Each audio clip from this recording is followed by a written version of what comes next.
matin pour aborder en fait le gros morceau, la pièce de choix de l'IRM osteoarticulaire, c'est-à-dire le genou. Thì một lần nữa tôi rất là vui được trình bày cho các bạn những cái vấn đề về xương khớp. Trong đó là cái phần cuối của cái buổi sáng nay thì chúng ta sẽ nói về một cái chương rất lớn trong cái phần xương khớp. Cái mặt bệnh mà chúng ta thường gặp nhiều nhất đó là những bệnh lý của khớp gối. C'est la principale indication d'examen IRM à l'heure actuelle avec le rachis. La principale indication. Cái khớp gối là một trong những cái chỉ định chính để làm cộng hưởng từ xương khớp bên cạnh cái cột sống. La raison est simple, c'est que contrairement aux autres articulations où la radio et l'échographie sont suffisantes, pour l'échographie, pour le genou, pardon, il y a énormément de pathologies qui vont être intra-articulaires et qui vont complètement échapper à la radio et à l'échographie. Cái lý do rất là đơn giản, tại vì cái khớp gối nó khác với các cái khớp khác. Những cái bệnh lý của các cái khớp khác thì với cái hình X-quang dưới hoặc là cái hình siêu âm mình có thể thấy được. Tuy nhiên đa số những cái bệnh lý của cái khớp gối là bệnh lý ở trong khớp, cho nên là cái siêu âm hoặc là X-quang nó không thấy được. Alors, la technique, vous commencez maintenant à avoir l'habitude, c'est toujours un petit peu la même chose. Une antenne de surface dédiée à l'articulation. Il faut que le genou soit en extension et parfaitement centré au sein de l'antenne. Et enfin, systématiquement pour cette articulation-là, il faudra faire une analyse dans les trois plans de l'espace. Cái này thì các nghiên cứu cũng như thông thường thôi thì các bạn cần phải biết. Đầu tiên hết là cái coi, thì là cái coi bề mặt. Có nhiều cái loại mà có nhiều cái kênh mà nó nối với nhau. Thứ hai nữa là khi mà chúng ta khảo sát cái khớp gối thì bắt buộc các bạn cũng phải dùng cái coi chuyên dùng cho khớp gối. Thứ ba nữa là cái khớp gối là ở cái tư thế gọi là cái tư thế duỗi, và làm sao đó là cái khớp gối nó phải ở trung tâm của cái coi. Và thứ tư là luôn luôn chúng ta phải khảo sát trong ba mặt phẳng. Alors les séquences, on va privilégier les séquences en turbospin-écho en densité protonique et surtout en T2. Về các cái xung thì người ta sẽ dùng cái turbospin-écho, PD và T2 có xóa mở. À l'heure actuelle, les séquences en 3D sont de plus en plus utilisées car elles sont particulièrement intéressantes pour le genou. Và hiện tại bây giờ thì những cái xung 3D thì người ta sử dụng càng ngày càng nhiều. Những cái xung 3D này sử dụng cho khớp gối. Elles sont relativement courtes et surtout elles permettent maintenant de faire des reconstructions dans le plan anatomique des structures qu'on va étudier et en particulier au niveau des ligaments croisés. Lý do mà người ta sử dụng những cái xung 3D này nhiều, thứ nhất là tại vì cái thời gian thực hiện ngắn. Thứ hai nữa là sau khi làm cái hình 3D xong mình có thể tái tạo lại theo cái mặt phẳng của các cái cấu trúc mà mình mong muốn. Thì đặc biệt ở trong đây là các cái dây chằng chéo. Les séquences T1 seront réservées aux pathologies inflammatoires et tumorales avant et après injection de gadolinium, en prenant toujours soin de refaire toujours la même technique avant et après injection, de manière à avoir le même type d'image qui puisse être comparable. Với cái hình T1 đó thì các bạn lưu ý là trong những trường hợp mà mình nghĩ đây là cái bệnh lý viêm hoặc là bệnh lý u thì mình sẽ làm cái hình T1 thì có hình T1 không có xóa mở và cái hình T1 có xóa mở và tiêm gadolinium. Thì các bạn lưu ý là cái hình mà T1 xóa mở mà không có tiêm gado và cái hình T1 xóa mở có tiêm gado thì cái kỹ thuật, cái mặt phẳng như thế nào thì hai cái hình này phải là giống nhau. Thì như vậy lát nữa hai cái hình mình mới so sánh được. Si on injecte du gadolinium, il sera parfois extrêmement utile de réaliser des séquences dynamiques avec injection pour pouvoir analyser le pic maximal de rehaussement des lésions, en particulier dans les pathologies comme la polyarthrite rhumatoïde et surtout les tumeurs. Nếu mà các bạn có tiêm cái gadolinium thì mình nên chọn cái kỹ thuật là tiêm gadolinium mà khảo sát dynamic, đặc biệt là trong những cái bệnh gọi là viêm đa khớp dạng thấp và cái bướu xương, để mình biết được là cái đỉnh mà bắt thuốc pass nhiều nhất là khi nào. Et si vous avez des séquences Dixon, T1 Dixon, faites du Dixon avant et après injection, comme ça il n'y a plus le problème de séquence standard et séquence FAT-SAT avant et après injection d'aluminium. Vous avez tout en un dans la même séquence. Nếu mà các bạn máy của các bạn có cái xung Dixon á, thì chúng ta sẽ làm cái hình Dixon trước khi tiêm Gado và cái hình Dixon sau khi tiêm Gado. Như vậy á, thì mình trong tay mình sẽ có đầy đủ những các cái thông tin trước và sau tiêm mà mình có thể so sánh được. On évitera si possible les séquences en écho gradient, à l'exception des synovies philonodulaires où ces séquences-là sont très spécifiques. Thường thì mình tránh không có dùng cái hình T2 Cocayan trừ trường hợp đây là cái bệnh lý gọi là cái viêm màng hoặc dịch thể lông nốt, nhưng mà đây là cái bệnh nó đặc biệt thì trong trường hợp đó mình mới dùng cái T2 Cocayan. Et enfin pour le genou, on conservera les séquences STIR notamment quand on analyse les prothèses. On n'utilise pas le son STIR? Non, on ne les utilise pas sauf si on veut analyser une prothèse par exemple. Trong cái vùng khớp gối mình cũng không có dùng cái son STIR trừ trường hợp mình muốn đánh giá về cái khớp nhân tạo, khớp gối nhân tạo thì lúc đó mình mới dùng cái son STIR. Le plan transversal, le plan axial, c'est un plan très intéressant parce qu'il va nous permettre de visualiser tous les plans ligamentaires et il va aussi nous permettre d'analyser l'articulation fémoro-patellaire ainsi que toutes les parties molles en périphérie du genou. Đầu tiên hết là nói về cái mặt phẳng axial, thì cái mặt phẳng axial là một cái mặt phẳng tham chiếu bắt buộc mình phải có, tại vì trên cái mặt phẳng axial thì mình có thể phân biệt được, có thể thấy được cái mặt phẳng của tất cả các cái dây chằng.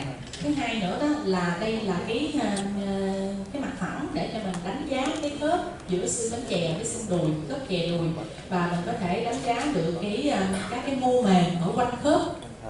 Et on peut particulièrement bien analyser le ligament croisé sans avoir de coupe sagittale. Trên cái hình axial mình hoàn toàn có thể đánh giá được các cái dây chằng chéo mà không cần cái hình sagittal.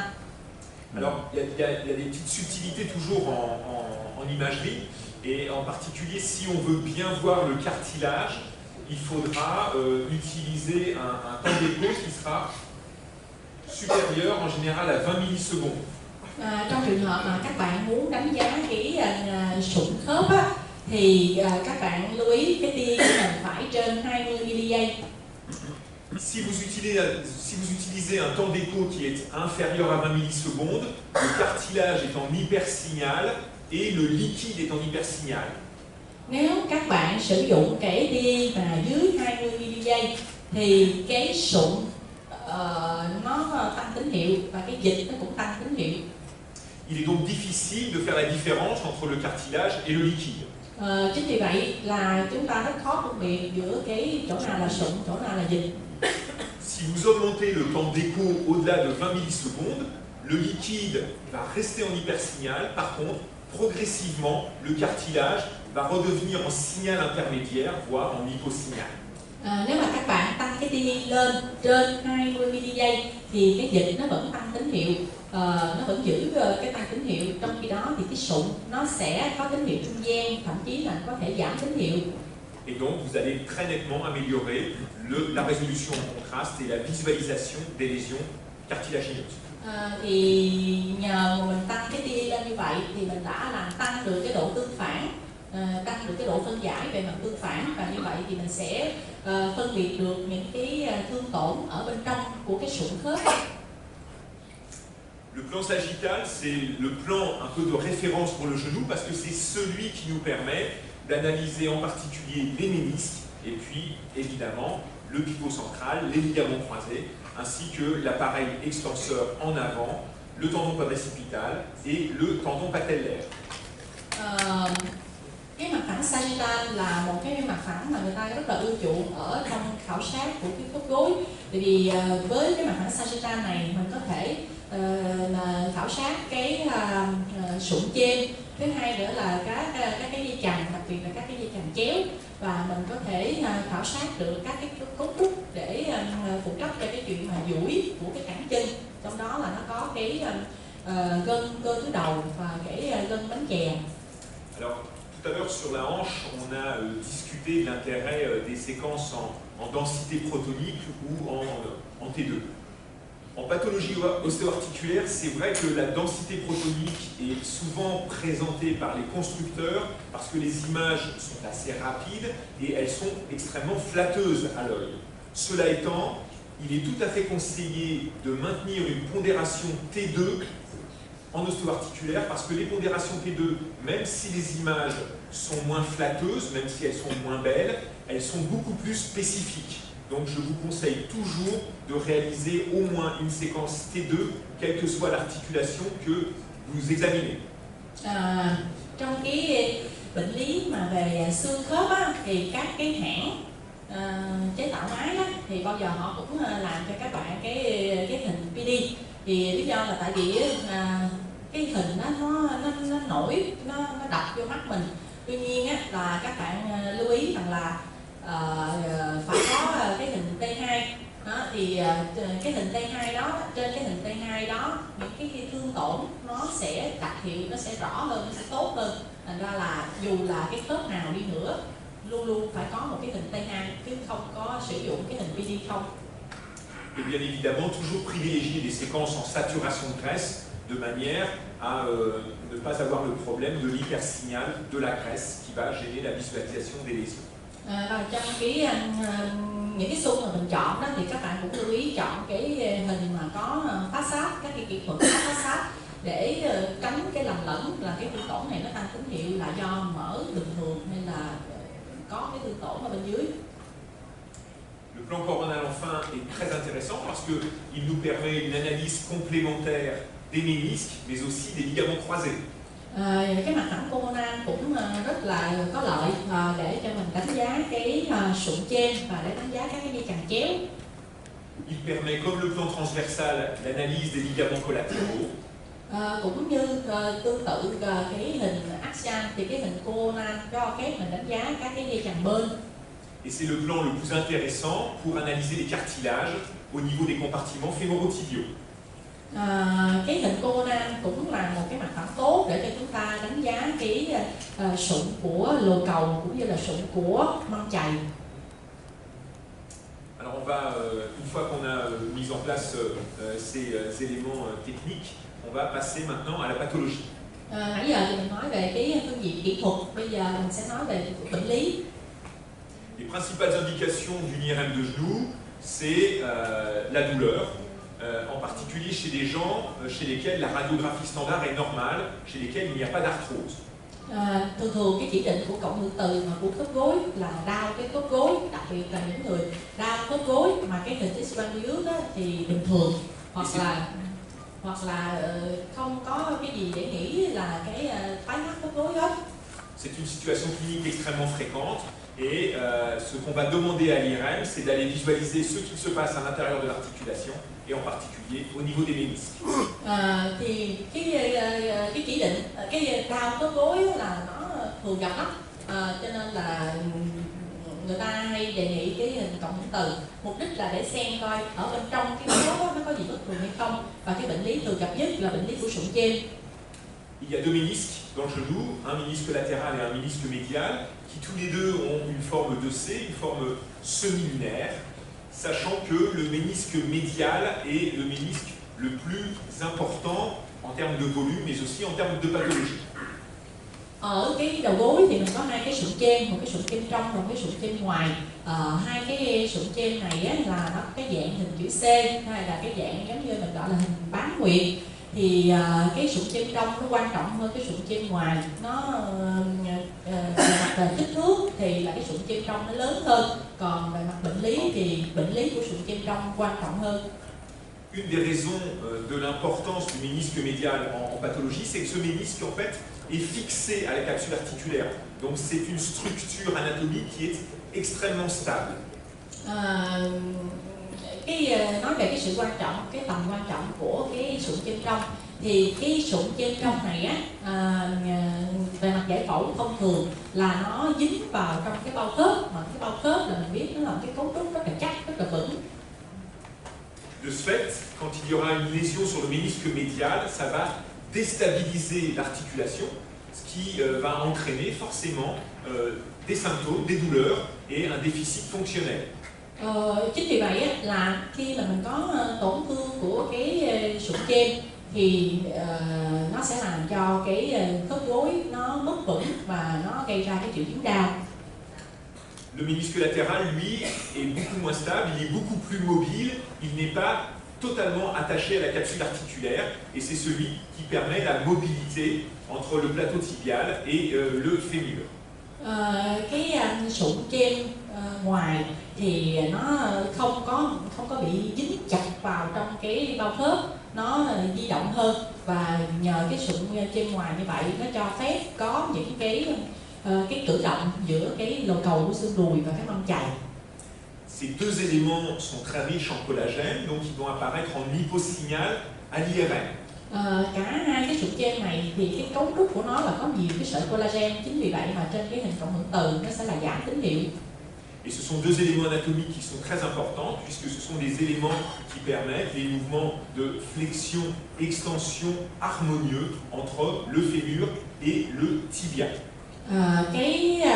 Hai cái cấu trúc này nó rất quan trọng, tại vì nó cho phép thực hiện các cái động tác gấp gối, duỗi gối, nó làm sao cho cái hoạt động của cái xương đùi và cái xương chày nó phải hài hòa. Alors ils ont une vascularisation qui est assez limitée, qui est surtout très périphérique, avec 75 à 80% du ménisque qui ne contient pas de vaisseau. Et ça, c'est un problème, parce que ça veut dire que toute lésion qui va survenir au niveau des ménisques a peu de chances de cicatriser du fait de l'absence de vascularisation.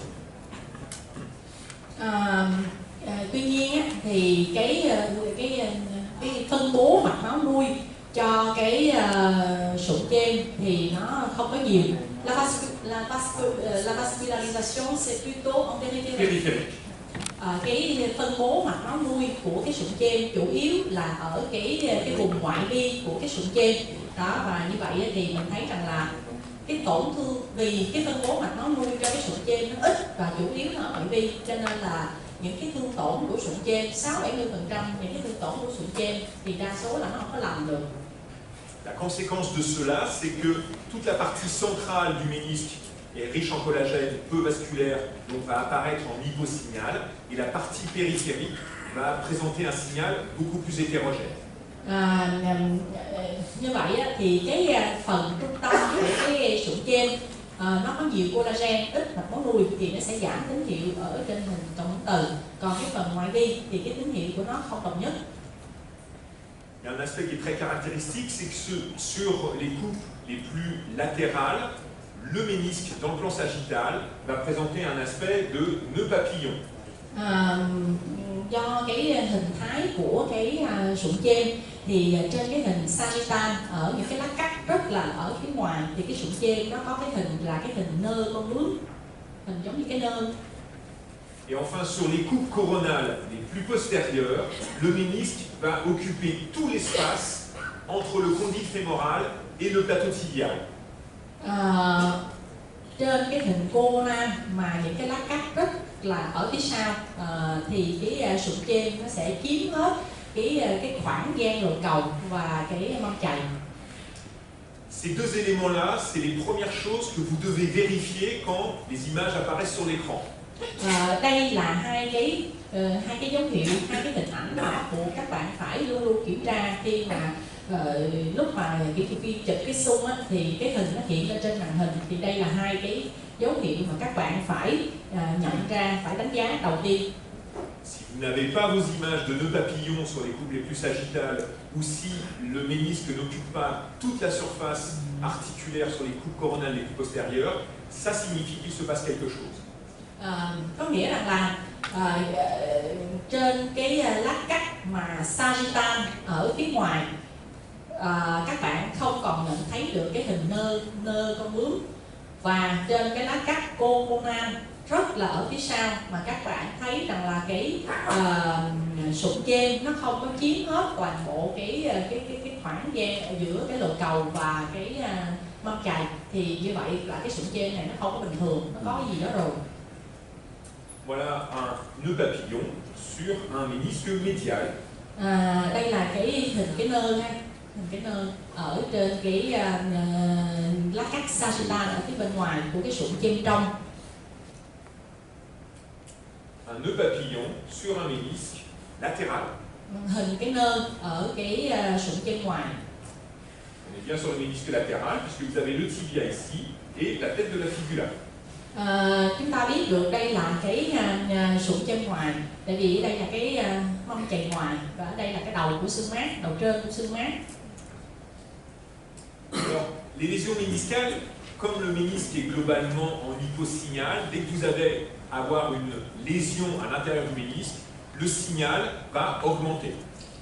Như có trình bày với các bạn ấy, là cái tín hiệu của cái địa đệm nó là giảm tín hiệu, cho nên khi mà có cái thương tổn, của cái sụn chêm, nếu mà có cái thương tổn ở trong sụn chêm thì cái bất thường đó thường là nó sẽ tăng tín hiệu. L'augmentation du signal a été classifiée en grade 1 et en grade 2, qui sont une augmentation du signal qui reste à l'intérieur du ménisque. Cái thương tổn của cái sụn chêm thì nó được phân độ 1 và độ 2, thì cái thương tổn mà tăng tín hiệu này nó nằm ở bên trong của cái sụn chêm. Alors dans le grade 1, l'hypersignal est plutôt focal. Dans le grade 2, l'hypersignal est plutôt linéaire. Mais ce qui est important à retenir, c'est qu'il ne s'agit pas de véritables lésions. En histologie, il s'agit simplement d'une dégénérescence. Trong trường hợp mà mình nói là cấp 1 thì cái tăng tín hiệu này là tăng tín hiệu khu trú, còn nếu nó là cấp 2 á, thì cái tăng tín hiệu này chủ yếu là nó dạng một cái đường thẳng ở trong cái đĩa đệm.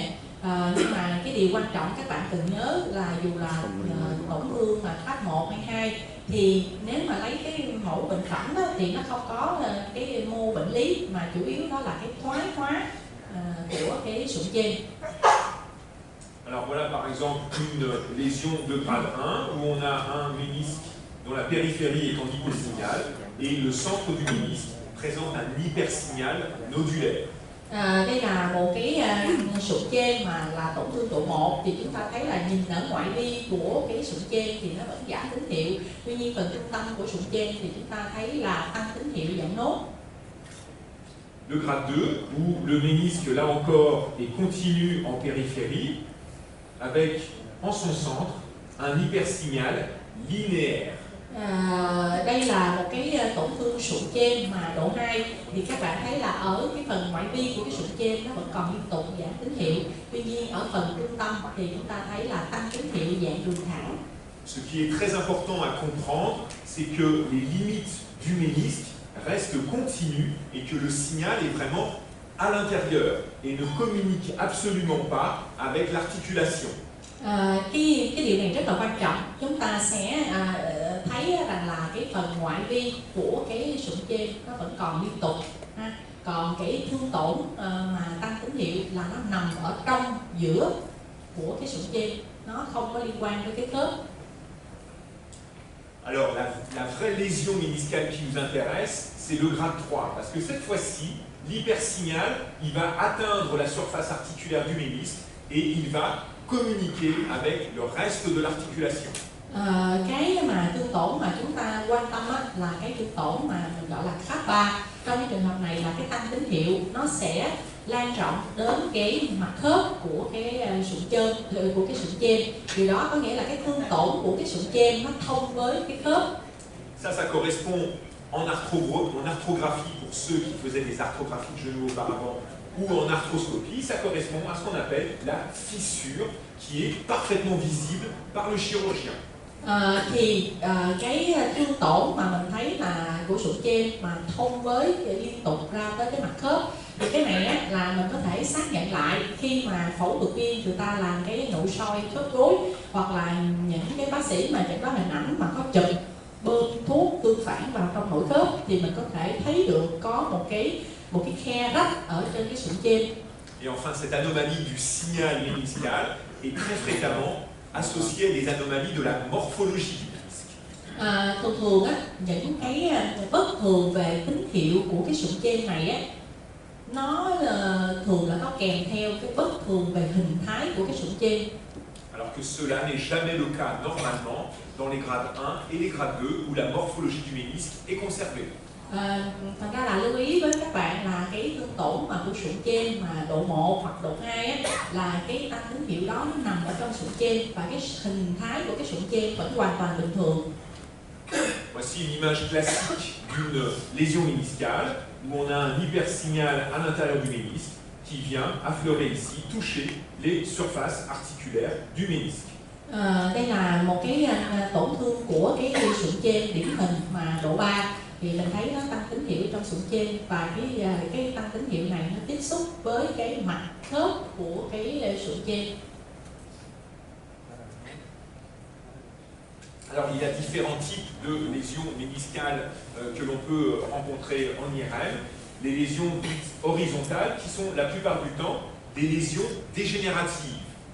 Cái thương tổn sụn trên mà trên hình cộng hưởng từ thì nó có thể có nhiều cái dạng khác nhau. Đầu tiên hết là cái thương tổn của sụn trên nằm ngang thì cái nguyên nhân, cái nguồn gốc của cái tổn thương mà nằm ngang này đa số là do thoái hóa. Il y a des lésions qui sont dites longitudinales et qui intéressent le grand axe du ménisque et qui sont des lésions verticales que l'on rencontre beaucoup plus fréquemment chez les gens qui ont eu des traumatismes. Thứ hai nữa là cái thương tổn mà dọc theo chiều dọc thì cái thương tổn này nó đi theo cái trục lớn của cái sụn trên và thường là mình sẽ gặp ở trong những cái mình sẽ gặp rất là thường trên hình cộng hưởng từ và cái nguồn gốc của nó là do chấn thương. Il y a des lésions radiales qui, elles, intéressent le petit axe du ménisque et qui sont relativement importantes parce que ce sont de toutes petites lésions, mais qui vont en particulier déstabiliser le ménisque médial. Cái loại thương tổn thứ ba là có dạng hình nan hoa, hình tia, hình giống như hình căm xe. Thì cái thương tổn này là nó đi theo cái gọi là cái trục ngắn của cái sụn trên. Và như vậy thì những cái thương tổn này thường là nó khó thấy, nó nhỏ và nó ở bờ tự do của cái sụn trên và nó làm cho cái sụn trên mất vững. Enfin, il y a des lésions qui ne sont pas horizontales ni verticales, elles sont obliques. Et puis il y a des lésions qui sont complexes, qui vont associer différentes lésions horizontales, radiales ou verticales. Tuy nhiên cũng có những cái thương tổn của sụn trên nó không phải là nằm ngang, cũng không phải là đứng dọc, mà cũng không phải là dạng hình nan hoa, mà nó có thể là một cái thương tổn có dạng chết hoặc là một cái thương tổn phức tạp phối hợp vừa là cái tổn thương nằm ngang, đứng dọc hoặc là hình nan hoa. Alors voilà un schéma qui vous explique tout ça avec ces lésions longitudinales dans le grand axe du ménisque. Đây là cái sơ đồ để giúp cho các bạn hình dung được các cái tổn thương của sụn trên. Đây là cái thương tổn mà mình gọi là thương tổn sụn trên dọc theo cái trục lớn của cái sụn trên. Et cette lésion-là, sur les différentes coupes sagittales, va se retrouver à la périphérie du ménisque et qu'on va retrouver par un hypersignal à cet endroit et qu'on va retrouver progressivement en avançant à l'intérieur de l'articulation. Đây là cái thương tổn của cái sụn trên theo chiều dọc ở đây và đây là cái lát cắt sagittal. Thì trên cái lát cắt sagittal, ví dụ như ở ngoài thì mình sẽ thấy đây thì những cái chỗ mà qua cái đường rách thì mình sẽ thấy tăng tín hiệu ở trong cái sụn trên. Cái này là mình đi từ ngoài vào bên trong của cái sụn trên. Ça c'est une lésion qui est donc verticale et qui est souvent d'origine traumatique. Thì các bạn thấy là nếu mà như vậy thì mình gọi là cái hình mình gọi là theo cái chiều dọc và cái nguyên nhân thường là do chấn thương. La lésion radiale, elle va être dans le petit axe du ménisque et elle va la plupart du temps être nettement moins étendue que la lésion longitudinale. Cái thương tổn sụn trên này là mình gọi là cái thương tổn hình nan hoa, tức là nó đi theo cái trục ngắn của cái sụn trên. Thì thường những cái thương tổn mà dạng hình nan hoa như thế này thì thường nó nhỏ, không có lan rộng như là cái tổn thương theo dọc theo cái trục lớn. Et en fonction du plan de coupe qu'on va utiliser, elle se présentera soit par une amputation du bord libre du ménisque, soit par un hypersignal vertical. Thì tùy theo cái các lá cắt của mình nó đi ngang qua cái vị trí rách như thế nào thì mình có thể có những hình dạng khác nhau. Ví dụ như nếu như mà đi cái lá cắt sagittal đi ngang qua cái vị trí này thì mình thấy rằng là cái phần của cái nơ này nó bị cắt cụt, nó một khúc hoặc là và cái ví dụ như là ở cái vị trí này thì nó có thể là cái hình corona này thì mình thấy nó là tăng tín hiệu theo chiều dọc. Et on voit bien que là, les anomalies morphologiques sont aussi importantes que les anomalies de signal, parce que là, on fera simplement le diagnostic par le fait qu'il manque un morceau de ménisque. Thì các bạn thấy đó, ở đây á, là bất thường về hình thái nó cũng rất là quan trọng, không kém vì cái bất thường về tín hiệu. Ở đây mình nói rằng là cái hình thái của cái sụn trên này nó không có còn bình thường nữa, nó mất hết một mẫu của cái sụn trên này, và như vậy mình biết là có cái tổn thương của sụn trên. Les lésions obliques vont associer des anomalies de signal et aussi des anomalies morphologiques qui touchent souvent aussi le bord libre du ménisque. Còn nếu mà cái thương tổn mà mình gọi là rách chất đó, thì nó có bất thường, nó cũng tăng tín hiệu ở trong cái sụn trên, và nó còn kèm theo cái bất thường về hình thái. Ở đây là mình thấy là cái phần bờ tự do của cái sụn trên nó không có còn bình thường. Et enfin, les lésions horizontales, qui sont des lésions dégénératives que l'on rencontre relativement fréquemment chez des gens qui sont asymptomatiques, vont séparer en deux l'épaisseur du ménisque et vont se traduire par un hypersignal non horizontal qui parfois sera associé à des petites anomalies morphologiques. Cái loại gọi là loại tổn thương của sụn trên mà nằm ngang thì nó sẽ chia cái sụn trên ra thành hai phần, một phần ở trên, một phần ở dưới đó, và cũng tùy theo cái vị trí cái lá cắt thì mình sẽ có một cái tăng tín hiệu nó nằm ngang như thế này đó. Còn thỉnh thoảng thì mình cũng có thấy là ngoài cái tăng tín hiệu thì nó có một chút xíu bất thường về hình thái ở cái bờ của cái sụn trên. Thì đa số những cái tổn thương mà nằm ngang là do thoái hóa. Alors voilà, classiquement une lésion verticale, où on a vraiment un hypersignal qui va séparer en deux le ménisque, avec ici un décalage entre les deux fragments méniscaux. Đây là một cái tổn thương của cái sụn trên theo cái chiều hướng dọc, và các bạn thấy là cái chỗ tăng tín hiệu này nó chia cái sụn trên bình thường ra thành hai mảnh, và hai cái mảnh này nó tách rời nhau. Ça, c'est classiquement la lésion qu'on va rencontrer chez les gens qui ont des traumatismes, et en particulier chez les gens qui ont des ruptures du ligament croisé antérieur. Đây là cái thương tổn này mình nói chung là mình rất là hay gặp đó, đặc biệt là trong những cái trường hợp bị chấn thương, và tổn thương sụn trên này thường đó có kèm theo tổn thương của dây chằng chéo trước. Alors ces lésions sont particulièrement instables puisqu'elles vont déstabiliser donc le ménisque médial, et quand le patient va fléchir son genou, ce fragment-là va se déplacer et être à l'origine des symptômes présentés par le patient. Cái loại mà tổn thương sụn trên này thì nó mất vững, nó không có ổn định.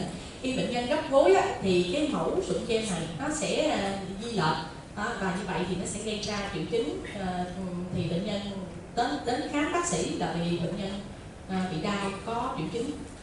Toute articulation instable, que ce soit l'épaule, que ce soit le poignet, le genou ou la cheville par exemple, va poser des problèmes non seulement d'un point de vue symptomatique, puisque ces articulations vont être douloureuses, mais aussi il faut savoir que l'instabilité va progressivement entraîner à avoir un retentissement sur le cartilage et à terme entraîner des arthroses. C'est pour ça que ces lésions instables sont très importantes. Tất cả những cái thương tổn mà mất vững, dù là ở cái khớp nào đi nữa, ví dụ như là của khớp vai, khớp cổ tay, khớp khuỷu hay là khớp gối, thì chúng ta cần phải hết sức lưu ý. Không những là cái ở trong cái khớp này nó mất vững là nó làm cho bệnh nhân bị đau và bệnh nhân đi tới khám bác sĩ, mà về mặt chức năng thì khi mà một cái khớp mất vững như vậy thì nó sẽ làm tổn thương cái sụn khớp đó, và sau đó nữa thì nó sẽ là tổn thương luôn cái phần xương, và nó gây ra thoái hóa các cái khớp, cho nên là mình cần phải chẩn đoán mất vững của một cái khớp. Voilà une lésion radiale où on a ici sur une coupe extrêmement latérale du ménisque latéral, on a une interruption du nœud papillon avec un hypersignal vertical. Trường hợp này là gãy mà rách dạng ngang hoa, thì đây là một cái lát cắt ở cái sagittal của cái mông chày ngoài, thì mình thấy rằng là cái sụn trên ngoài này nó không có còn nó có một cái tăng tín hiệu theo cái đường thẳng ở đây. và cái sụn trên này nó không còn cái hình thái bình thường là cái hình nơ nữa. Đây là cái chỗ tổn thương sụn trên. Voilà une autre lésion radiale partielle où on voit que cette petite lésion est très ouverte sur la partie inférieure avec un sommet pointu sur la partie supérieure qui correspond ici dans le plan coronal à cette lésion qui est inférieure avec respect ici de la partie supérieure du ménisque. Trường hợp này là một cái tổn thương mà dạng hình nan hoa và cái này nó bị một phần thôi, thì mình thấy là cái phần ở bên dưới của cái sụn trên nó rộng, còn cái phần đỉnh ở phía trên thì nó nhỏ và trên hình Conan thì ở đây nó chỉ bị cái phần dưới là còn phần phía trên nó vẫn bình thường. Alors juste au passage sur ce plan coronal, on peut se rendre compte qu'on voit parfaitement ici le ligament croisé antérieur et ici le ligament croisé postérieur. Và cũng nhân tiện có cái hình Conan ở đây thì tôi cũng muốn cho các bạn thấy cái hình Conan ngoài xem cái sụn trên, các bạn có thể thấy ở đây là cái dây chằng chéo trước và đây là cái dây chằng chéo sau.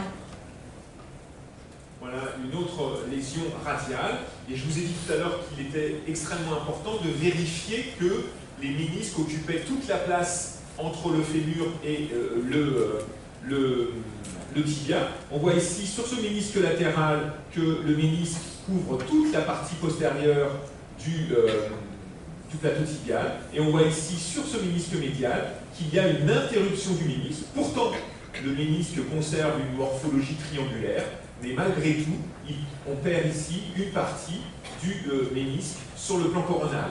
Et c'est cet aspect que l'on retrouve dans le plan sagittal sur le couple qui passe à ce niveau, où ici on a le segment antérieur du ménisque, et ici on devrait avoir le segment postérieur, et à la place on a un hypersignal. Donc cet aspect-là de couverture postérieure du plateau tibial est extrêmement important. Hồi nãy thì tôi có nói với các bạn hai cái điểm quan trọng mà mình cần phải nhận định ở trên cái màn hình khi mà những cái hình nó mới ra. Đó là trên cái hình Conan thì đây là cái lồ cầu của xương đùi, đây là cái mông chày, thì cái sụn trên nó phải làm sao những cái lát cắt rất là ở phía sau của cái khớp gối, thì cái sụn trên này bắt buộc nó phải nằm bao phủ hết toàn bộ cái khe giữa cái lồ cầu và cái mông chày. Thì ví dụ như trong trường hợp bên này là cái sụn trên ngoài mình thấy nó vẫn đi hết được cái khe, trong khi đó cái sụn trên trong bên đây mặc dù là nó vẫn còn giữ được cái hình tam giác, tuy nhiên thì mình thấy là cái phần bên trong này không có cái sụn trên, chỗ này nó mất một cái miếng của sụn trên đó. Rồi thì đây là cái hình sagittal, nếu mà mình cắt ngang qua cái chỗ này thì đây là cái sừng trước của cái sụn trên, còn ở phía sừng sau của cái sụn trên thì lẽ ra mình cũng phải thấy một cái mẫu tam giác mà giảm tín hiệu, thì giờ đây mình không có thấy rõ và nó có nhưng mà nó tăng tín hiệu, thì ở đây là cái tổn thương của cái phần sụn trên. J'insiste sur cet aspect parce que beaucoup de gens pensent que comme le ménisque a une forme triangulaire, il est normal. Il n'y a pas de fissure à l'intérieur qui est visible, donc les gens se disent il est normal. Mais malgré tout, ici c'est vraiment une anomalie morphologique, il manque une partie du ménisque. Sở dĩ mà tôi nhắc các bạn cái hình này, tôi xin nhắc lại nha, tại vì có nhiều người lầm lẫn. Người ta cho rằng là cái sụn trên này nó vẫn còn hình tam giác và không có tăng tín hiệu bên trong, cho nên nó là bình thường, nhưng mà không phải, mặc dù nó là hình tam giác nhưng mà ở đây đã có bất thường về hình thái, nó mất một cái phần ở bên trong của cái sụn trên, có nghĩa là cái sụn trên này nó không có còn nằm giữa đúng của cái khe, nó không bao phủ hết cái khe giữa cái lồ cầu và cái mông chày. Alors pourquoi cette lésion est importante? C'est que on a vu tout à l'heure que le ménisque médial c'était le ménisque de la stabilité. Or les ménisques à leur partie antérieure et aussi à leur partie postérieure sont attachés au niveau du plateau tibial, ou ici on voit très bien au niveau du condyle fémoral, ils sont attachés par des petits ligaments.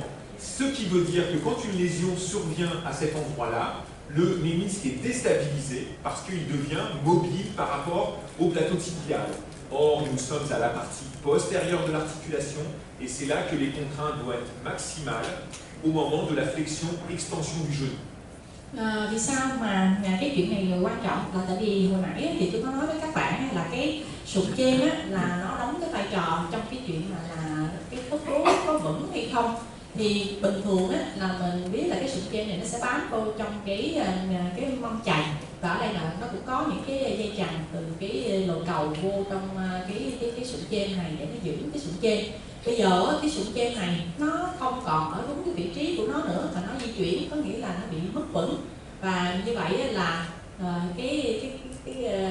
khi mà mình làm các cái động tác của khớp gối bị gập gối hoặc là duỗi gối, thì cái miếng sụn trên mà nó bị bong ra, nó bị rời ra đây, thì nó sẽ làm cho nó di chuyển, và như vậy nó sẽ làm cho bệnh nhân bị đau, nó sẽ hạn chế cái chức năng của bệnh nhân. Alors il y a des lésions méniscales qui sont un petit peu particulières, notamment quand dans un même genou et le ménisque latéral et le ménisque médial sont lésés, il faut toujours penser à rechercher une lésion du ligament croisé antérieur. Có những cái thương tổn sụn trên nó đặc biệt, thì các bạn lưu ý là nếu như mà trong cùng một cái khớp gối mà nếu mà các bạn thấy có tổn thương vừa sụn trên trong, có tổn thương vừa sụn trên ngoài, thì các bạn phải đi tìm có tổn thương của dây chằng hay không. Et enfin, il y a des lésions qui sont très caractéristiques, c'est ce qu'on appelle les lésions en anse de saut, c'est-à-dire qu'il y a une partie du ménisque qui va se déplacer dans l'articulation, qui va devenir libre dans l'articulation et qui va se comporter comme un corps étranger, qui va être en particulier à l'origine de blocage. Le patient ne pourra plus étendre son genou comme il faut, il va rester bloqué en flexion parce qu'un morceau de ménisque se sera intercalé à un endroit inhabituel entre le fémur et le tibia. Có một cái thương tổn của sụn trên mà nó rất đặc biệt, người ta gọi là rách kiểu quai sách, có nghĩa là cái phần của cái sụn trên đó nó rách rồi cho nó bật ra và nó bị kẹt vào trong ở phần trong của cái khớp gối, và khi mà nó bật ra, nó nằm ở trong một cái vị trí bất thường như vậy thì nó làm cho cái khớp gối bị kẹt. Bệnh nhân không có thể duỗi gối được bình thường, mà cái gối bị giữ ở cái tư thế là góc một cái góc độ nào đó. Alors voici une lésion caractéristique en anse de saut. Là, nous sommes dans la partie moyenne du genou, au niveau de ce qu'on appelle l'échancrure. Et ici, on voit le ligament croisé postérieur. Đây là một cái ví dụ về rách kiểu quai sách. Thì cái này là chúng ta đang ở cái phần cũng ở giữa của cái khớp gối, ở chỗ cái phần mà cái khuyết, cái hố dây lồ cầu. Thì ở đây mình thấy cái này là cái dây chằng chéo sau. Nous sommes dans l'échancrure. Normalement, il y a deux structures anatomiques en hyposignal à cet endroit. C'est le ligament croisé postérieur et le ligament croisé antérieur que normalement on pourrait voir à cet endroit-là, qui va vers la partie antérieure du tibia. Bình thường nếu mà cái lát cắt này sagittal của mình mà ở cái phần hố gian lồ cầu, thì trong cái phần này mình chỉ có hai cái cấu trúc mà nó giảm tín hiệu thôi. Thứ nhất là cái dây chằng chéo sau, thứ hai là mình sẽ thấy cái dây chằng chéo trước, thì cái hướng đi nó chết ra như thế này, từ ở phía sau của cái lồ cầu xương đùi nó sẽ đi ra phía trước của cái mông chày. Et en fait, si on regarde dans cette échancrure, il y a manifestement ici un autre élément en hyposignal et que l'on retrouve ici en avant du ligament croisé postérieur et qui présente globalement la même morphologie. Tuy nhiên, ở cái người bệnh nhân này thì mình lại thấy cái thứ nhất là cái dây chằng chéo sau, và ngoài ra nó có một cái cấu trúc gì đó nó giảm tín hiệu ở đây. Đi ra một chút xíu nữa thì ở đây mình thấy lại một cái cấu trúc cũng giảm tín hiệu, và nó giống như là nó đi song song, hai cái cấu trúc nó giống nhau, giảm tín hiệu. En fait, c'est comme s'il y avait deux ligaments croisés postérieurs. Như vậy thì mình thấy như vậy là có hai cái dây chằng chéo sau à? C'est interdit. Chuyện đó là cấm, không có thể nào mà có cái chuyện mà có hai cái dây chằng chéo sau hết. Et ça, c'est pas un ligament, en fait, c'est simplement un morceau de ce ménisque. Là, nous sommes sur le plan le plus collatéral du genou. On devrait retrouver notre image de nœud papillon. Cette image a totalement disparu. Et toute une partie du ménisque qu'on devrait retrouver ici a migré au niveau de l'échancrure en avant du ligament croisé postérieur. C'est ce qu'on appelle le signe du double ligament croisé postérieur. Thì như vậy á, là vì sao mà nó có cái chuyện này? Lý do là nó rách một cái phần của cái sụn trên. Ví dụ như ở đây á, là mình thấy cái lá cắt này nó rất là ở phía ngoài. Bình thường á, thì mình sẽ phải có cái phần của cái sụn trên nó nằm ở đây. Đó. Bây giờ nó khuyết một cái phần của cái sụn trên ở đây và nó bị lọc vào bên trong, nó nằm ở cái hố gian lồi cầu. Đó, cho nên nó mới tạo ra cái này là một cái miếng của cái sụn trên ở phía bên ngoài mà nó rách, nó bị lọt vô bên trong ở giữa cái hố gian lồi cầu. Thì cái dấu hiệu này trên hình ảnh học mình gọi là dấu 2 dây chằng chéo sao, có 2 dây chằng chéo sao. Voilà la même illustration de cette lésion en anse de saut dans le plan coronal, où ici nous sommes à la partie la plus postérieure du genou et nous allons progressivement avancer à la partie la plus antérieure. Ici, on a un ménisque qui est manifestement pathologique avec un hypersignal qui communique avec l'articulation.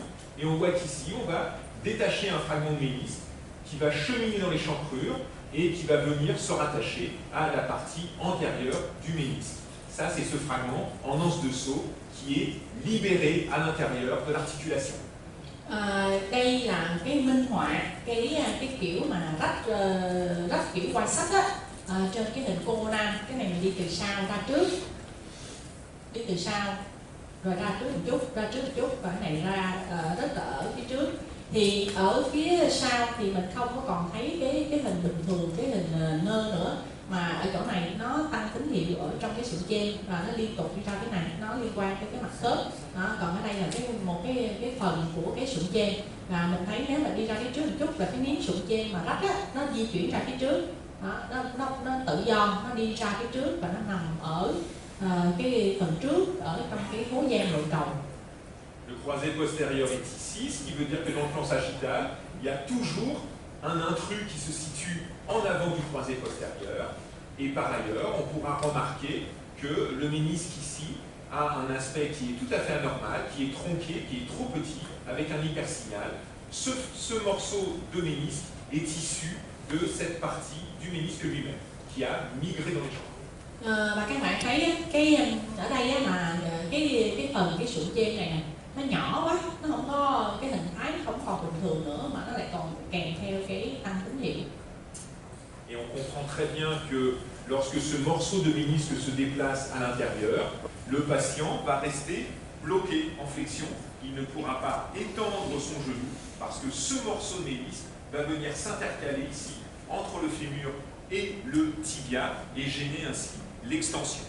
Và chúng ta cũng biết rằng là khi mà cái miếng sụn trên mà nó rách, nó di chuyển ra phía trước và nó kẹt giữa cái xương đùi và cái mông chày, thì bệnh nhân không có thể nào mà duỗi gối thẳng được hết. Cái gối bệnh nhân bị ở cái tư thế là gập gối. Voici une autre lésion en anse de saut où on voit par exemple sur ce plan sagittal que ici on a deux cornes antérieures et ici une seule corne postérieure.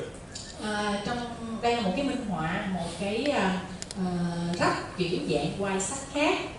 Thì cái này là ở cái phần sụn trên trong, thì mình thấy cái phần trước, cái sừng trước của cái sụn trên nó gồm có 2 mẫu, gồm có 2 miếng.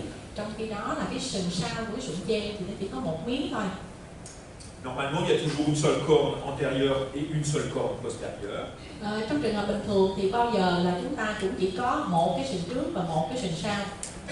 Et qui plus est, d'un point de vue morphologique, ce qui est important à comprendre, c'est que normalement, c'est la partie postérieure du ménisque qui est prédominante.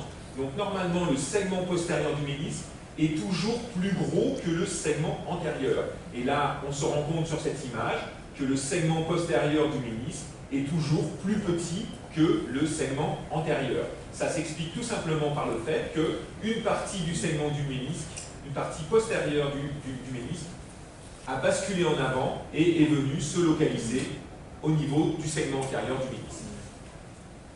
Theo cái giải phẫu thông thường á, thì cái sừng sau bao giờ nó cũng lớn hơn của cái sụn trên trong á, thì cái sừng sau bao giờ nó cũng phải lớn hơn cái sừng trước. Nhưng mà trong cái trường hợp này thì mình thấy là cái sừng sau này nó nhỏ, ở đây cái sừng sau của cái sụn trên trong này nó cũng nhỏ. Đó, thì cái lý do là tại vì đây là một cái mảnh rách ra của cái sừng sau và nó lật ra, nó di chuyển ra cái phần trước của cái sụn trên. Alors, les fragments de ménisque ne se déplacent pas forcément à l'intérieur de l'échancrure, et de temps en temps, on peut les retrouver, ces fragments de ménisque, au niveau des cul-de-sac, au contact du condyle fémoral, et on voit très bien ici, au sein d'un épanchement, que nous avons un petit élément en hyposignal qui est totalement anormal, et en fait qui correspond ici à un fragment du ménisque. Là encore, le nœud papillon a disparu, et toute une partie de la centrale du ménisque est venue migrer à l'extérieur de l'articulation au contact du bord du condyle fémoral. Không phải lúc nào á, là cái miếng rách của cái sụt trên đó nó cũng di chuyển vào về phía bên trong, vào trong khớp. Có những cái trường hợp đó là cái miếng sụn trên rách đó nó di chuyển ra phía bên ngoài. Ví dụ như ở bên này á, là cái phần của cái đồ cầu thì mình thấy là có một cái mẫu, một cái mảnh nó giảm tín hiệu giống như cái sụn trên đây, nó nằm ở đây. Đó thì trong cái này nếu mà mình khảo sát trên cái mặt phẳng sagittal thì bình thường á, là cái sụn trên nó sẽ có cái hình nơ, trong khi đó cái hình nơ ở đây nó không có còn nữa. Một cái phần, cái bờ tự do của cái sụn trên này nó đã di chuyển ra phía trước, nó nằm ở phía trước của cái lồ cầu, và nó có kèm theo đó là cái tràn dịch ở trong cái khớp gối. Toujours dans le plan transversal, on remarquera bien qu'ici au niveau des échancrures, on a deux éléments en hyposignal et uniquement deux éléments, le croisé antérieur ici et le croisé postérieur qu'on peut parfaitement analyser sur ce type d'image. Trong cái trường hợp bình thường á, thì trên cái hình axial ở trong cái hố gian nội cầu này mình sẽ có hai cái cấu trúc màu đen. Cái này là cái dây chằng chéo trước và cái này là dây chằng chéo sau, và trên các axial luôn luôn mình có thể thấy được. Alors l'intérêt de l'IRM en fait c'est toute sa sensibilité et sa spécificité. Il faut savoir que c'est un examen extrêmement sensible pour le diagnostic de fissure méniscale et dont la spécificité est tout à fait remarquable. Et enfin, ce qu'il faut comprendre, c'est que la valeur prédictive négative est relativement haute. C'est-à-dire que si vous avez un ménisque qui est normal à l'IRM, il y a 9 chances sur 10 pour qu'il soit normal à l'arthroscopie. Bây giờ để nói về cái gọi là độ nhạy và độ đặc hiệu trong cái đánh giá cái tổn thương sụn trên bằng cộng hưởng từ, thì chúng ta thấy rằng là cái cộng hưởng từ để đánh giá cái sụn trên, cái độ nhạy của nó cũng cao và cái độ đặc hiệu của nó cũng cao.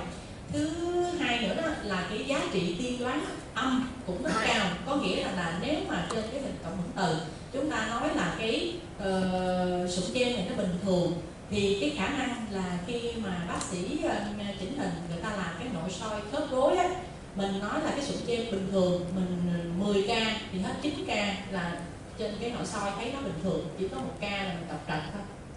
Alors on remarquera aussi que l'IRM est beaucoup plus sensible pour diagnostiquer les lésions du ménisque médial que du ménisque latéral.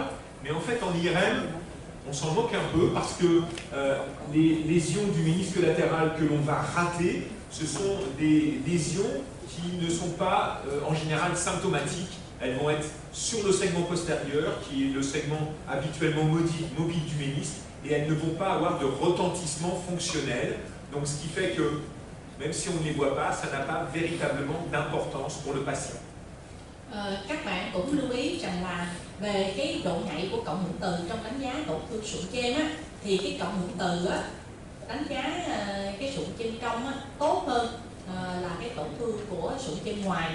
Tuy nhiên á, cái chuyện đó nó cũng không có quan trọng lắm, tại vì thường á, là nếu mà tổn thương của cái sụn trên ngoài, đặc biệt là cái phần sừng sau của cái sụn trên ngoài, thì cái phần này, cái sụn trên ngoài á, nó cũng di động, và nếu mà nó có rách đi nữa đó thì nó cũng ít có gây ảnh hưởng lên chức năng của bệnh nhân, và bệnh nhân cũng không có triệu chứng. Cho nên là nếu như mà trên cái hình cộng hưởng từ mà mình đọc sót nó có rách sụn trên ngoài mà mình không thấy thì cũng không có quan trọng lắm. Alors l'intérêt de l'IRM pour les lésions méniscales, évidemment, c'est de faire le diagnostic de la lésion elle-même, de la localiser et surtout d'apprécier son extension. Parce qu'on va, en fonction du type de lésion et puis de l'extension, dire si c'est une lésion qui est stable, qui est peu étendue et qui ne touche pas le petit axe du ménisque, ou si au contraire c'est une lésion qui est instable et qu'il faudra manifestement opérer. Như vậy thì cái công dụng của cộng hưởng từ là để làm gì? Thứ nhất là chẩn đoán mà có tổn thương sụn trên hay không. Nếu mà có tổn thương sụn trên thì nó nằm ở cái vị trí nào, và đánh giá cái mức độ lan trọng của cái sụn trên, nó có lan trọng quá hay không, và nó có gây mất vững hay không. Tại vì nếu như mà cái vết này rộng và nó gây ra mất vững thì lúc đó bệnh nhân phải được điều trị bằng phẫu thuật. Et le gros intérêt aussi de l'IRM par rapport aux autres techniques, c'est qu'elle permet aussi de voir l'environnement du ménisque, c'est-à-dire de regarder ce qui se passe au niveau des ligaments, regarder au niveau ce qui se passe au niveau du cartilage, s'il y a des lésions d'arthrose qui sont associées, et éventuellement de faire le diagnostic de kyste méniscale. Il faut savoir que ces éléments-là sont relativement importants dans la prise en charge thérapeutique, parce que si vous avez une lésion méniscale et un cartilage qui est sain, vous allez pouvoir traiter le ménisque. Par contre, si vous avez des lésions cartilagineuses déjà évoluées avec une arthrose qui commence et une lésion méniscale, il n'y a vraisemblablement pas d'indication à aller opérer le ménisque parce que vous risquez de faire évoluer davantage l'arthrose. Một cái quan trọng khác của cái cộng hưởng từ đó là ngoài cái thương tổn mà sụn trên, mình còn có thể đánh giá các cái cấu trúc khác ở trong cái khớp ở quanh cái sụn trên. Có nghĩa là mình sẽ phải xem thêm coi có tổn thương của cái dây chằng hay không, tổn thương của sụn khớp hay không, có kèm theo thoái hóa khớp gối hay không. Tại vì nếu như bệnh nhân chỉ bị đơn thuần tổn thương của sụn trên thôi mà không có tổn thương của sụn khớp hoặc là tổn thương các cái cấu trúc khác thì người ta chỉ điều trị cái tổn thương của sụn trên. Còn nếu như mà bây giờ có tổn thương sụn trên kèm theo với cái tổn thương sụn khớp hoặc là kèm theo tổn thương của thoái hóa khớp gối, thì trong cái trường hợp đó nếu như mà mình chỉ điều trị cái tổn thương sụn trên thôi thì cái thoái hóa khớp gối nó sẽ diễn tiến nặng hơn. Alors, comme dans toutes les techniques d'imagerie, l'IRM c'est quand même pas 100% de réussite, et parfois on peut effectivement être un petit peu gêné, et en particulier une des limites de l'IRM parfois, c'est de différencier des lésions de grade 2 et des lésions de grade 3 qui sont très limitées. Parfois c'est vraiment difficile. Tuy nhiên cũng giống như mọi loại kỹ thuật khác thì cái cộng hưởng từ không phải lúc nào là mình cũng có thể nghĩa là đạt được thành công hết. Cộng hưởng từ nó cũng vẫn có những cái hạn chế của nó. Thí dụ như là để phân biệt giữa cái class 2 với cái class 3, đôi lúc nó cũng khó, mình không phân biệt được. Une autre limite de l'IRM, c'est d'aller diagnostiquer des insertions ménisco-capsulaires qui sont des lésions très périphériques. Et là, on sait qu'à la périphérie du ménisque, le signal est hétérogène et que parfois, il est difficile d'aller faire le diagnostic de lésions à ce niveau. Cái hạn chế của cộng hưởng từ thứ hai nữa đó là trong cái chẩn đoán rằng là có cái bóc tách cái sụn trên nó bong ra khỏi cái bao khớp. Thì chúng ta biết rằng là về mặt giải phẫu, về mặt sinh lý bình thường á, thì cái tín hiệu của cái phần ngoại vi của cái sụn trên nó là tín hiệu không có đồng nhất. Thành ra là bây giờ nếu mà nó có bong cái miếng sụn trên ra thì chỗ đó có khi là cái tín hiệu nó có tăng hơn, cho nên là nó không có đồng nhất. Thành ra mình không biết chắc cái này là có bong hay không. Une autre problématique, c'est ce qu'on appelle la méniscocalcose, qui sont des calcifications qui vont survenir à l'intérieur des ménisques, qui sont favorisées par exemple comme des maladies comme la chondrocalcinose ou chez des gens qui ont eu des traumatismes du genou. Et il faut savoir que ces petites calcifications à l'intérieur du ménisque vont modifier le signal du ménisque, et que parfois il sera difficile de faire le diagnostic différentiel entre anomalie de signal liée aux calcifications ou une éventuelle lésion fissuraire. Một cái khó khăn của cộng hưởng từ nữa là trong những cái trường hợp là nó có lắng động vôi ở trong cái sụn trên, thì cái lắng động vôi ở trong sụn trên này có thể gặp trong cái trường hợp là nó có cái tình trạng mà tăng cái canxi ở trong khớp, hoặc là những cái trường hợp mà gọi là vi chấn thương đó, thì như vậy là nó có vôi ở trong cái sụn khớp, nó sẽ làm cho cái tín hiệu của cái sụn trên nó bị thay đổi. Thì lúc đó mình không có phân biệt được cái này là do cái bệnh lý lắng động vôi hay là trong đây nó có những cái khe rách ở trong cái sụn trên. Il faut savoir aussi que quand il y a des lésions ligamentaires, parfois on va rater des lésions méniscales. En fait, le paradoxe, c'est que plus il y a de choses à voir, eh bien, moins on en voit. C'est ce qu'on dit en français, c'est l'arbre qui cache la forêt. C'est-à-dire que parfois on voit une seule lésion et on ne voit pas tout ce qui se passe autour. Et c'est vrai que quand il y a des lésions ligamentaires, parfois on ne fait pas forcément le diagnostic de lésions méniscales associées. Mais comme je vous le disais tout à l'heure, c'est parfois moins embêtant parce que les lésions, elles prédominent au niveau du segment postérieur du ménisque latéral et souvent, ce sont des lésions qui ne sont pas symptomatiques.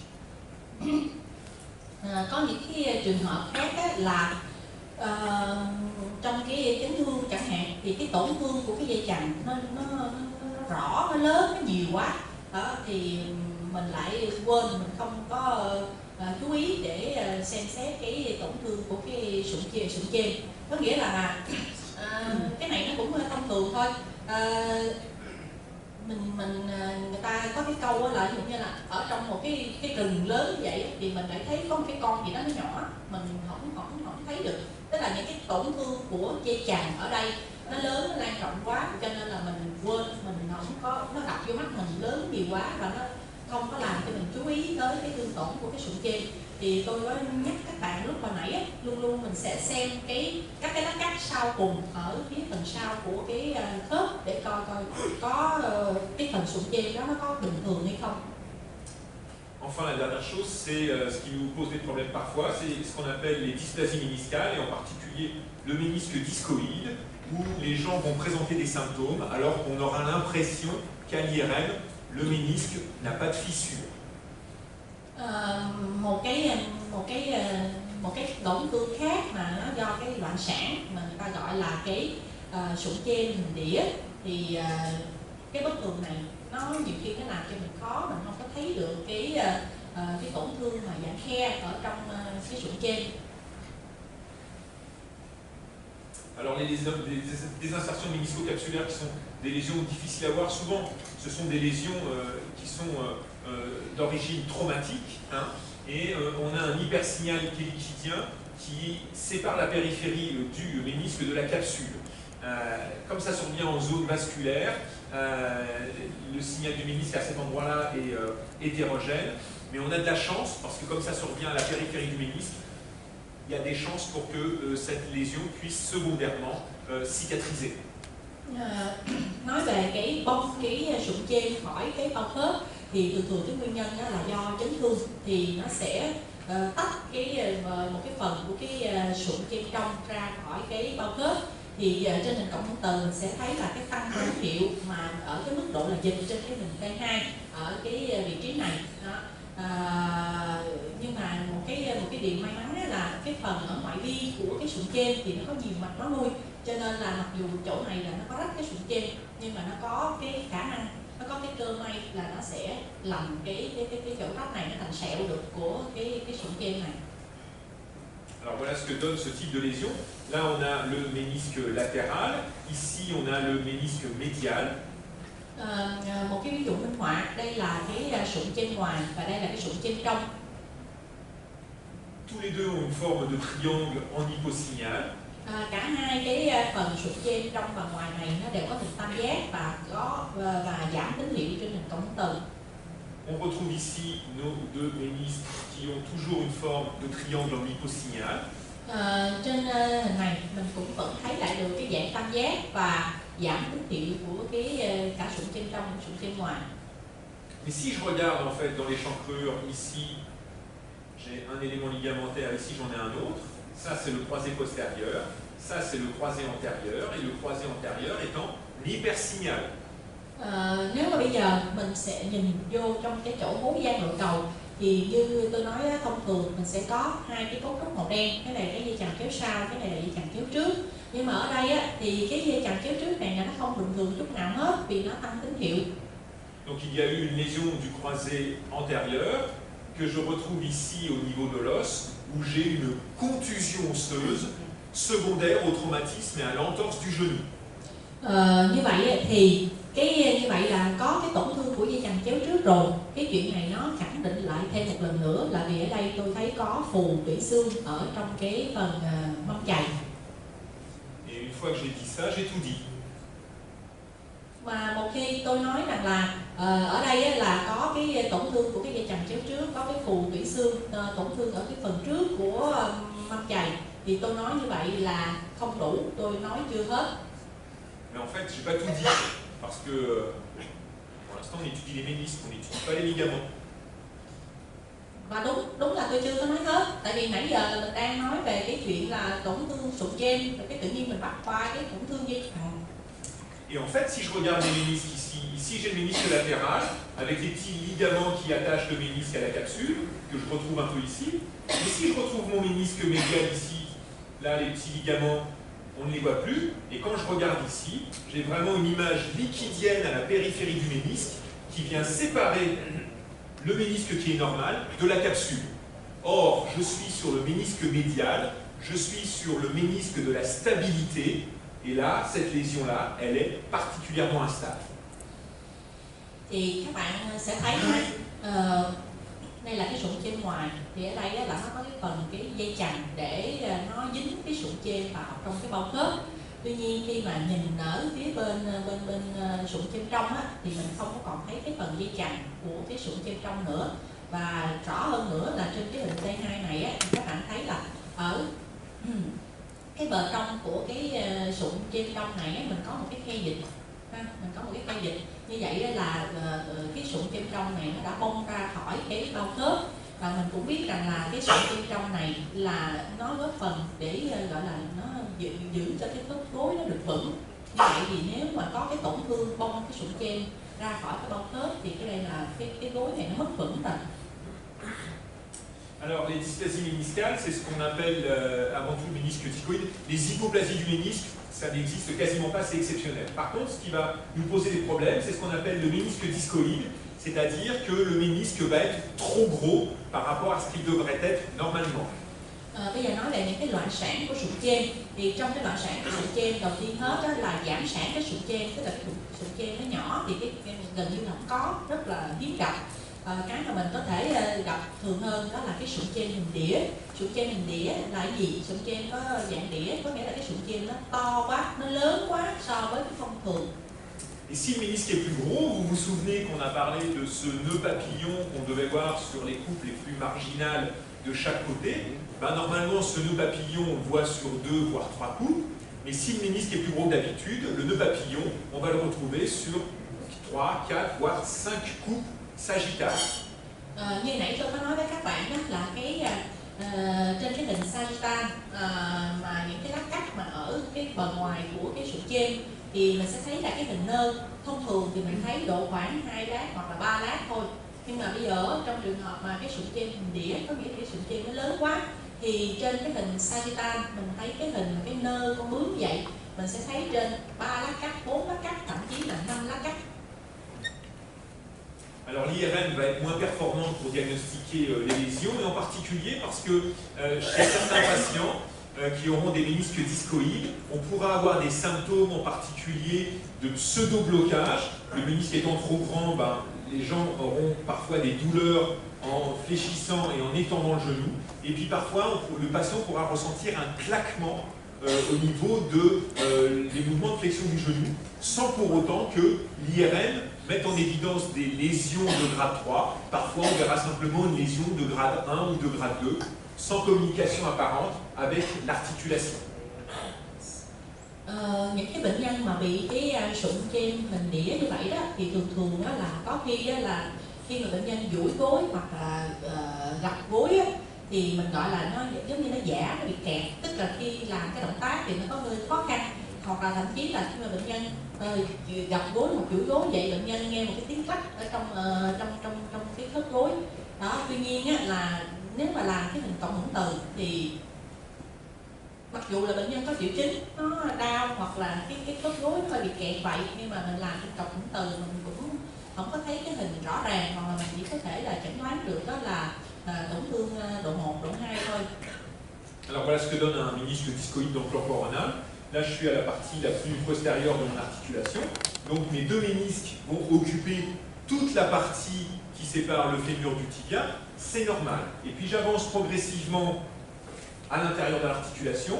Là, j'ai toujours un ménisque qui occupe quasiment toute la longueur, là encore. Et puis, vous voyez que de ce côté-ci, le ménisque va devenir plus petit, mais par contre, de ce côté-là, le ménisque va toujours occuper tout l'espace entre le fémur et le tibia, jusqu'à la partie antérieure. Ce qui signifie que normalement, à la partie centrale du ménisque, je ne dois pas avoir de structure en hyposignal entre le fémur et le tibia. Et si j'ai une structure en hyposignal, qui est en plus raccordée au reste du ménisque, forcément, cela signifie que mon ménisque est trop gros, il est discoïde. Bây giờ mình sẽ xem cái hình của cái sụn chêm dạng đĩa ở trên hình cộng hưởng từ Conan. Thì tôi đi từ sau ra trước.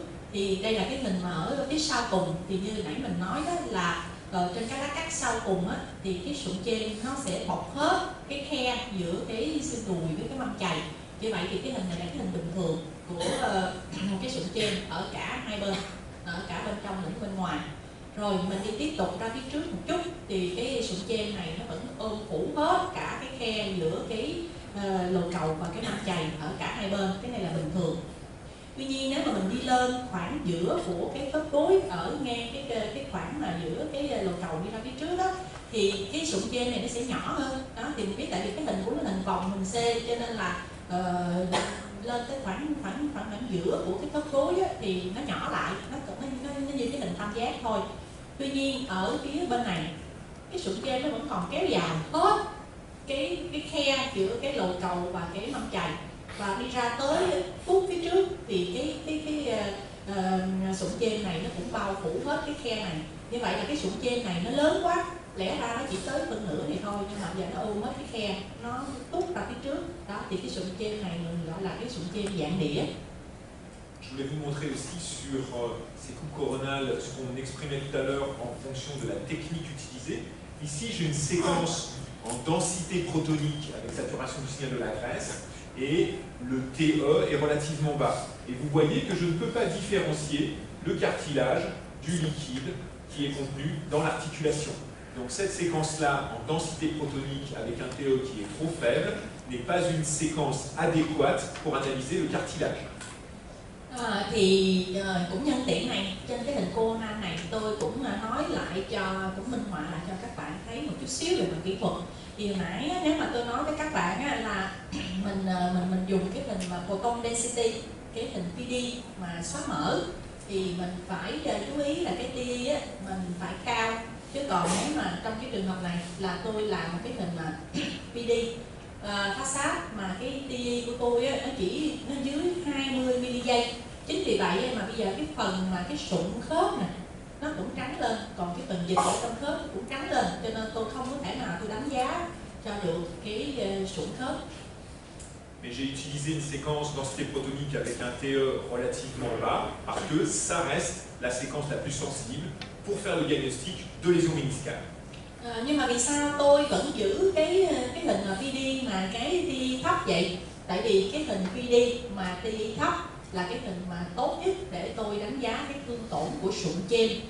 Donc forcément dans mon protocole, j'aurai une autre séquence avec un TE plus épais qui me permettra de vérifier le cartilage. Và như vậy thì bắt buộc là trong cái quy trình mà chụp hình của tôi á, ngoài cái TI mà có ngoài cái xung PD mà TI thấp này, bắt buộc là tôi có một cái xung PD mà cái TI cao khác để tôi đánh giá sụn khớp. Voilà un autre exemple de ménisque discoïde. Donc là, on est sur le nœud papillon. Une coupe, deux coupes, trois coupes, quatre coupes, on a toujours le nœud papillon. Donc ça veut dire que mon ménisque, il est trop grand. Qui plus est, là, j'ai bien une lésion du ménisque qui atteint ici les surfaces articulaires. Donc là, ça cette fois-ci, c'est un ménisque discoïde qui est pathologique. Bây giờ đây là một cái ví dụ khác về cái sụn chêm dạng đĩa mà trên cái hình sagittal. Thì mình đi từ ngoài vào trong thì mình thấy là cái sụn chêm nó có hình cái nơ 1 lá cắt, hình nơ 2 lá cắt, hình nơ 3 lá cắt, rồi hình nơ 4 lá cắt. Như vậy là cái sụn chêm này nó lớn quá, nó to quá, cho nên mình mới thấy được 4 lá cắt. Và cái thứ hai nữa đó là trong cái sụn chêm này là sụn chêm hình đĩa rồi. Bây giờ nó có một cái tăng tín hiệu ở trong cái sụn chêm liên tục ở dưới đây là ở cái cái phần mặt dưới của cái sụn trên. Như vậy thì đây là cái sụn trên đĩa và nó đã bị tổn thương rồi. Alors on peut aussi avoir des images pièges qui peuvent nous gêner, et en particulier le ligament transverse, qui est un petit ligament qui va relier les deux segments antérieurs des cornes antérieures des ménisques. Có những cái hình ảnh mình gọi là cái hình ảnh vẫy. Thứ nhất đó là cái dây chằng ngang là một cái dây chằng nhỏ để nối cái sườn trước của hai cái sụn trên. On peut être gêné aussi par les petits ligaments qui vont venir attacher les cornes postérieures et les cornes antérieures des ménisques au niveau des plateaux tibiaux et qui vont souvent avoir un aspect un petit peu hétérogène. Một cái nữa là cũng làm cho mình khó chịu, đó là có cái dây chằng để nối cái sụn trên trước, cái sườn trước của sụn trên, sườn sau của sụn trên vào trong cái xương chày. Thì như vậy nó tạo ra một cái hình mà cái tín hiệu nó không có đồng nhất. Et enfin, n'oublions pas notre ami, l'angle magique, hein, qui peut être à l'origine d'un hypersignal du segment postérieur du ménisque latéral. Và cái này thì mình cũng có nói rồi, tức là cái góc ảo thì nó sẽ làm cho tăng tín hiệu của sườn sau của sườn trên. Alors voilà par exemple ce que donne le ligament transverse. Vous voyez dans le plan coronal, à la partie tout à fait antérieure de l'articulation, on a une continuité entre le segment antérieur des deux ménisques, et cette continuité est liée par la présence, et s'explique par la présence d'un petit ligament, qui est ce ligament transversal, et que l'on retrouve ici, à la partie tout à fait antérieure, sur les coupes sagittales. Et il faut bien comprendre que cette image en hyposignal et cette image en hyposignal, qui sont séparés par un hypersignal, ça ne correspond pas à une fissure méniscale, c'est simplement le fait de la présence de ce petit ligament qui relie les deux segments antérieurs des deux ménisques. Ở đây là để minh họa cho các bạn thấy cái dây chằng ngang là cái dây chằng nối cái sườn trước của sụn trên trong và sụn trên ngoài.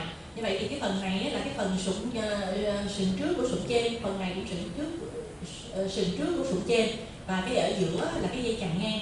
Thì đây là cái hình conan.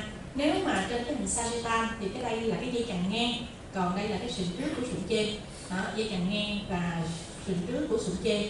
Thì mình lưu ý rằng là giữa hai cái này là nó có một cái tăng tín hiệu dịch bình thường trong khớp thôi, mình đừng có lầm đây là rách sụn trên, nó nghĩa là đây là hai cái mẫu của sụn trên thì nó không đúng. Thì đây là cái dây chằng ngang và đây là cái sườn trước của sụn trên. Alors il y a aussi quand même un aspect qui est important à préciser, c'est que en particulier au niveau du ménisque interne ici, il n'y a jamais de lésion isolée du segment antérieur du ménisque interne. Ça n'existe pas. Sur le ménisque médial, les lésions, elles prédominent toujours sur le segment postérieur et jamais de manière isolée sur le segment antérieur. Và một cái điều lưu ý ha, rất là quan trọng đối với cái sụn trên trong, không bao giờ mà có tổn thương sườn trước của sụn trên trong một cách đơn thuần. Đa số những cái thương tổn của sụn trên là ở sườn sau của sụn trên trong. Do đó nếu mà có cái tổn thương của sườn trước, sụn trên trong thì bắt buộc phải đi tìm có những cái thương tổn khác kèm theo. Par contre, sur le ménisque latéral, les lésions elles peuvent être antérieures, elles peuvent être moyennes et elles peuvent être postérieures. Trong khi đó thì tổn thương của cái sụn trên ngoài nó có thể ở phần trước, sườn trước của sụn trên, ở thân sụn trên hoặc là ở sườn sau của sụn trên ngoài. Un problème qui peut nous être présenté en arthro-IRM, c'est le diagnostic de récidive de lésions méniscales chez des gens qui ont déjà été opérés. Trên cái hình cộng hưởng từ thì một cái vấn đề mà cũng cần phải đề cập để cho các bạn biết, đó là bây giờ bệnh nhân là bị rách sụn trên rồi, được phẫu thuật rồi, bây giờ nó lại rách lại.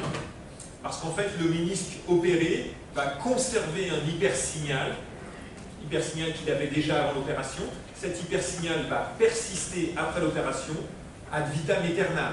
Ce qui fait que cet hypersignal affleurera toujours forcément les limites articulaires du ménisque.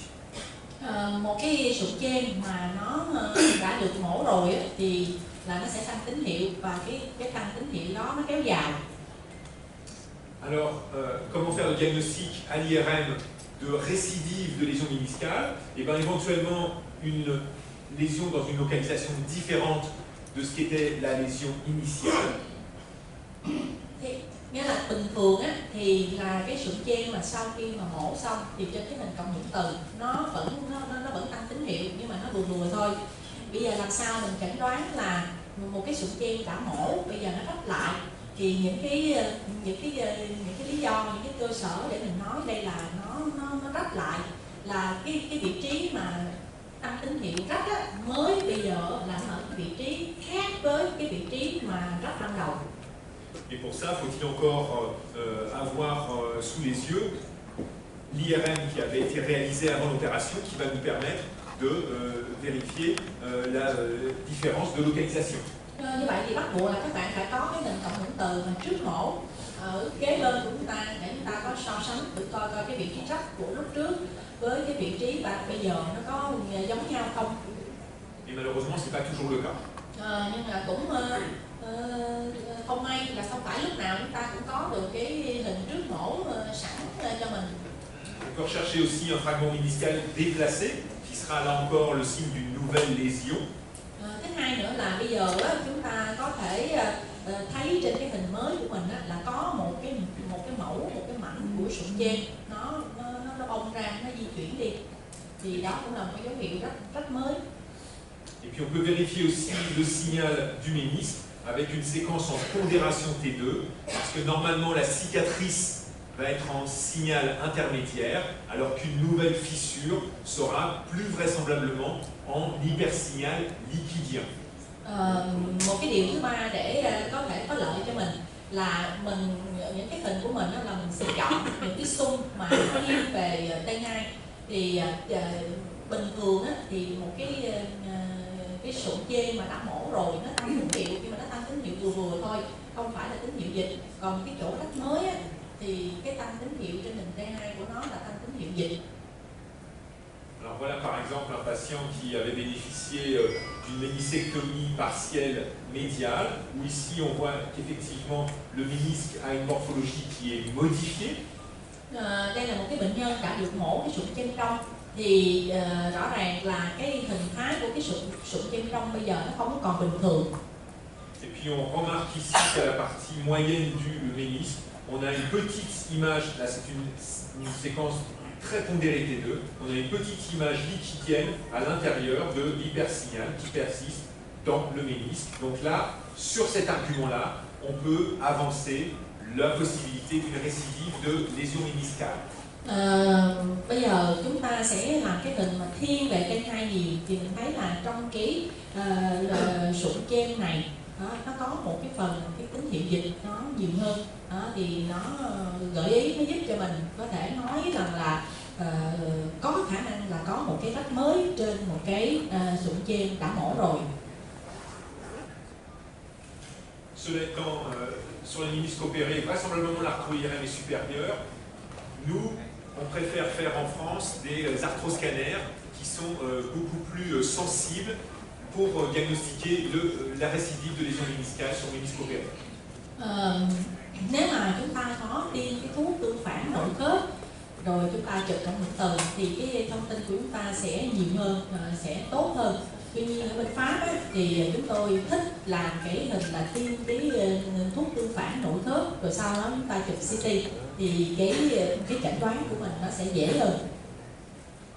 Alors voici un exemple, on a ici l'IRM où le ménisque est en hypersignal du fait de l'intervention préalable. Ça, on est dans le plan sagittal. Ici, on est dans le plan coronal. On voit ici des remaniements morphologiques du ménisque avec un ménisque qui reste relativement hyposignal. Et en fait, si on regarde l'arthroscanner correspondant chez ce patient, on se rend compte qu'il y a ici une petite languette méniscale qui est détachée de nouveau du ménisque et qui se traduit par la présence de ce contraste ici à l'intérieur du ménisque et qui va être à l'origine des symptômes. Et vous voyez que ce sont des lésions qui sont parfois extrêmement petites, mais qui une fois de plus sont instables, puisqu'elles détachent un morceau de ménisque sur le reliquat méniscal post-opératoire.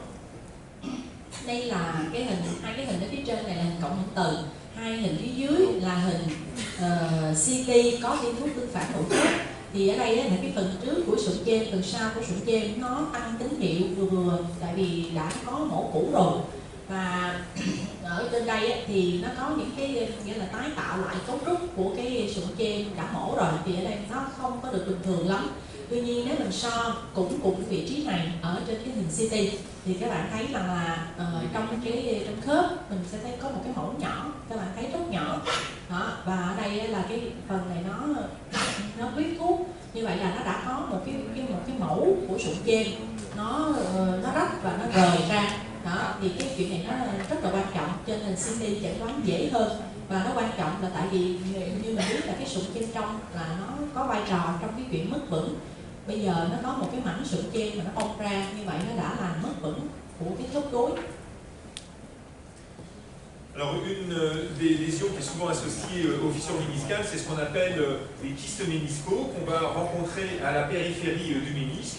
Comme tous les kystes qu'on rencontre en pathologie osteoarticulaire, ils vont se présenter en hyposignal T1 et en hypersignal T2. Et en général, quand il y a un kyste méniscal à la périphérie, dans 98% des cas, il y a une fissure méniscale associée. Bây giờ mình sẽ qua một cái bệnh khác, đó là cái nang của sụn trên. Thì cái nang của sụn trên này á, thường thì giống như là cái nang của những cái vị trí khác thì nó sẽ là giảm tín hiệu trên nền T1 và tăng tín hiệu trên nền T2. Và trong 98% các cái trường hợp mà có nang sụn trên thì nó sẽ có kèm theo một cái khe rách ở trong sụn trên. Alors voilà ce qu'on rencontre classiquement, vous voyez qu'on a des images en hypersignal T2, très périphériques au niveau du ménisque, que l'on retrouve ici en arrière du ménisque, et que l'on peut retrouver ici sur ces coupes coronales, avec des anomalies du signal du ménisque, et ici des anomalies morphologiques, puisqu'il manque une partie du ménisque au niveau du segment postérieur, du ménisque médial à cet endroit. Thì các bạn thấy trong cái trường hợp này đây là một cái nang của cái sụn trên và nó nằm ở phía ngoại vi của sụn trên, và trong cái sụn trên này cái tín hiệu của nó cũng bất thường. Cái này nó nằm ở phía ngoài và phía sau đó, mà mình thấy ở đây. Và trên hình corona này, cái sụn trên này về mặt hình thái là nó không có bình thường, ở đây nó thiếu mất một cái phần của cái sụn trên, và cái tín hiệu ở đây nó cũng không có bình thường. Còn đây là cái nang của sụn trên. Et ce cas-là illustre bien le fait que toutes les séquences, aussi bien sagittales, transversales ou coronales, sont susceptibles de montrer ces petites lésions kystiques au contact des ménisques. Thì khi mình khảo sát ở cả ba mặt phẳng sagittal, axial và coronal, và cả ba cái mặt phẳng này thì cái hình trên đó nó đều xác nhận lại cái thương tổn dạng nang ở cạnh cái sụn trên. Alors on l'a vu, on a terminé avec le ménisque, on l'a vu, l'IRM permet de voir le cartilage, on l'a déjà évoqué un peu au niveau de la hanche, mais il est vrai que le cartilage, l'articulation pour laquelle le cartilage est le mieux étudié en IRM reste le genou. Trong cái phần khớp gối thì bệnh lý của sụn trên như vậy là mình đã nói xong, thì mình sẽ qua một cái cấu trúc khác của cái khớp gối, đó là cái sụn khớp. Thì mình cũng đã có nói về cái sụn khớp một chút ở trong cái phần khớp háng. Tuy nhiên thì là để đánh giá cái sụn khớp mà bằng hình ảnh mà bằng cộng hưởng từ thì rõ nhất, tốt nhất vẫn là ở cái khớp gối.